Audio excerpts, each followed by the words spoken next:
শুভ বিকাল সবাইকে। আমার এই ছোট্ট পরিবারে আপনাদের সবাইকে স্বাগতম। অনেক কিছু নিয়ে আজকে আপনাদের সামনে আমি হাজির করব, যা অজানাই থেকে যায়, এবং সেগুলো জানার চেষ্টা অবশ্যই করব, যা আপনাদের সামনে তুলে ধরব।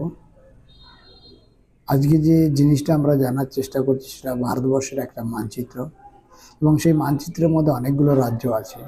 যে রাজ্যগুলোর মধ্যে আমরা অনেক রাজ্যই আছে যা আমাদের কাছে সত্যি অজানা, কিন্তু সেগুলো কখনো আমরা জানার চেষ্টা করি না, বা জানার চেষ্টা করলেও হয়তো সেগুলো আমরা সঠিকভাবে জানার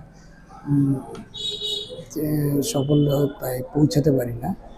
আজ আমি এমন একটা বিষয় আপনাদের সামনে যেটা প্রেজেন্ট করব, সেটা হচ্ছে সম্পূর্ণ আলাদা, যা ভারতবর্ষের বুকে খুবই ঐতিহ্যবাহী এবং প্রভাবশালী দুটো রাজ্য। একটা মুম্বাই, যাকে মহারাষ্ট্র নামে এখন পরিচিত, এবং গুজরাট।